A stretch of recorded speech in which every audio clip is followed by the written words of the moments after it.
Have you ever felt like a failure? But whenever you look at your life, there is nothing that is actually falling apart, then this video is for you. Because that feeling doesn't mean your life is messy. It comes from the way our mind interprets our daily human struggle. It's well documented in psychology. There are some thinking patterns that interpret our daily setback into a story of personal failure. So in this video, I'm going to talk about 3 of those failures and how you can relate with them without attacking yourself or pretending everything is fine. My name is Aliyu Abdullahi and I always love talking about psychology. Before we go into the distorted thought, I would like us to talk about the theory that is behind our emotion. In psychology, there are 2 schools. One school is of the theory that our thinking is the one that influences our emotion. For example, if I'm feeling sad, it's because I have sad thoughts. But the other school of thought is of the opinion that our emotion is what influences our thinking. For example, if I wake up in the morning and I'm feeling sad, and nothing happened, I did not think of anything, I just wake up in the morning and I'm feeling sad. Most of the time, I'll start to look of things that would justify my sadness. I might blame it on my children, I might blame it on the government, I might even blame it on the weather. So I'd actually like to hear your own opinion in the comment section. Which one of these do you think is more accurate? Is it that our thinking is what influences our emotion, or our emotion influence our thinking? So let's go into the distorted thoughts that is making our life miserable. Number 1, which is all or nothing thinking. In all or nothing thinking, what is actually going on is that we are thinking in 2 extremes. It's either we are completely good or we are completely bad. It's either we are perfect or we are nothing. It's either we are success or failure. There is no middle ground in all or nothing thinking. Let me give you an example to bring it out clearly. Running my laundry business, sometimes a customer might bring clothes. Let's say he brought 20 pieces and I was able to do 19 of them, right? But one was not really done properly. Maybe the washing, maybe the pressing. So I did not know that one is not done properly. I packaged the cloth and I gave the customer. After 2 days, the customer might call me and be like, one of my clothes is not really done properly. Boom. Here is where my problem starts. My mind will start telling me that you are a failure. You don't know how, you are not worthy of running the business. You should quit this business and just go home. You are a complete and total failure. You don't know how to do anything whatsoever right. What my mind is actually doing is using a distorted logic to counter me. It's using this idea that if you cannot do anything, all things right, it means you cannot do anything right. So, but coming in contact with this all or nothing thinking and how to manage the situation, what I do now is that I have a logical conversation with my mind. I say, okay, let's look at these things that you are saying logically so that things might be set in properly. You say I'm a complete failure, I cannot do everything right. So what does a complete failure means? My mind will be like, a complete failure is someone who cannot do anything right. Then I'll be like, with this your explanation, that means I'm not a complete failure because I did something right. In fact, in this case, I did 19 right, but 1, I did not do it right. My mind might be like, okay, but you dissatisfy a customer. And I'll be like, okay, let's look at this carefully and logically. Is there any company, any successful company in the world, company like Apple and Google, who happens to, in a way, sometimes dissatisfy their customer? Does that action makes them a complete failure? My mind might be like, no. So if that does not make them a complete failure, how comes that makes me a complete failure? So going through this logic with my mind, what I'm doing is I'm calming the situation down. Because if I calm the situation down and I stop accusing myself of being a total failure, I cannot look at the problem and how to provide a solution for it. Let's go into number 2. Number 2 is what we call mental filter.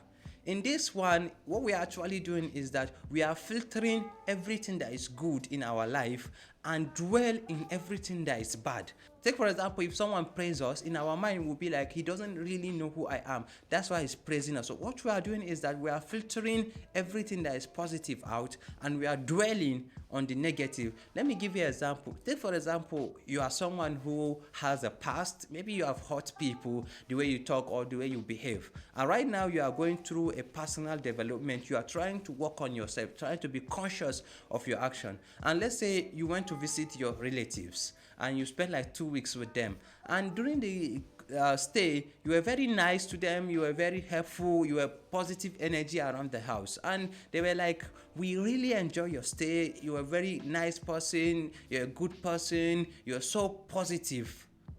Boom, your mind will not come in and be like, they are just saying this because they are being nice to you, or they don't really know who you are, that's why they are telling you all this. Rather than just assuming our mind is right, a experience that was supposed to make us happy will now be making us bad. But let's look at it logically. What were they saying? They were saying you are nice and you are very helpful being around. So we'll be like, okay, what they said, were they imagining things, or they were saying what they felt? Your mind might be like, they were saying what they felt, but that doesn't mean you are a good person. They don't really know you, that's why. But then you might be like, but how is goodness shown? Is goodness not showing through actions and through words? And then your mind might be like, yeah, it's showing through action and through words, but still yet you still have a past. And then you'll be like, yeah, but they are not experiencing my bad past, they are experiencing my good side. Then your mind might be like, I'm trying to help you. I don't want you to be deceiving yourself, to think you're a good person. Then you'll be like, yeah, if you're trying to help me, then let's look at the way things are properly. Rather than saying I'm a bad person, it's better to say I'm a complex being who is capable of doing right and also who is capable of doing wrong. And right now, what I did was right, and I enjoyed it, and they also enjoyed it. So don't say I'm a complete failure. You might say I'm a complex being who is capable of doing both sides. And your mind might be like, okay, if you're enjoying this video and you are liking this video, don't forget to hit the like button and also subscribe. Let's go into the third distorted thought, which is labeling. Labeling happens when your mind take a particular situation and then make a global generalization about it and make it to be your identity. Let me give you an example. For example, you are a wife and you're at home and your husband comes back from work. He was having a very bad day and his mood was not the way he used to be, and he was a bit withdrawn. And when he comes back from work, you met him and you were like, welcome, but you notice he's not giving you that kind of vibes you expected to have from your husband.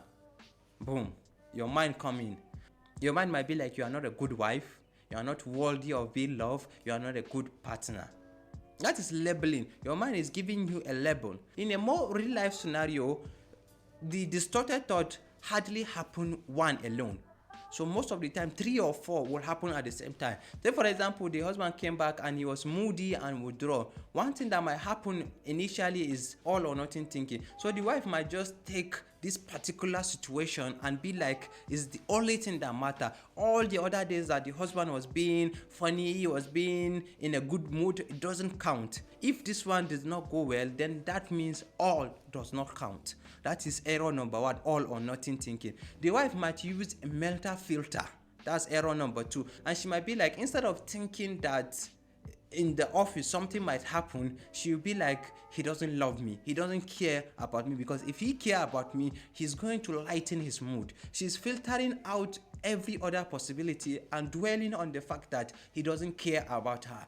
Then number 3 is the labeling. She might actually now start thinking that I'm not a good wife, I'm not a good partner, I'm not worthy of being loved. So when it comes to the labeling side, I haven't really give a dialogue between her and the mind to decipher the labeling side, but I would like you to go into the comment section and tell me what might the mind tell her and what might be the response she will give. If the mind tell her that she's not a good wife, how can she decipher this? I'll be going through the comment section. Before I end this video, video, I'd like to talk about something important. You see, this our generation is well documented that we are not seeking knowledge like the previous generation, and probably it's because of the level of distraction we have. Social media, Facebook, Instagram, TikTok, we have a lot of activities going on, but it's affecting our mind, it's affecting how we are thinking. But if someone will probably take some time and be able to read one book in a month, that person will be among the top minority of people in the entire world.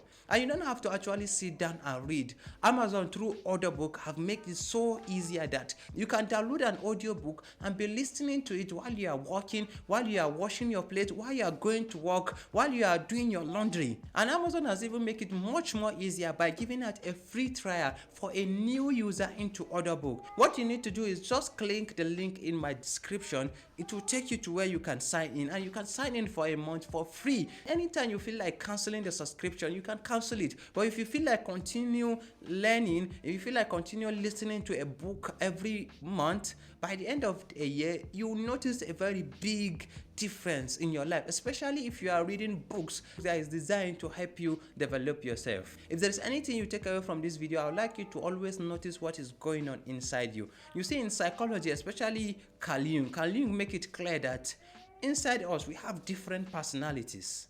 So it's like multiple people living inside you. Let me give you an example. Sometimes you'll be like, I hate myself. Just look at this statement clearly. I hate myself. So there is I who is doing the hate, and there is self who is being hated. So it's like two individuals inside. And even this statement mostly comes from someone who hasn't really articulated himself. Because when you articulate yourself, rather than saying I hate myself, you'll be like, part of me hate myself.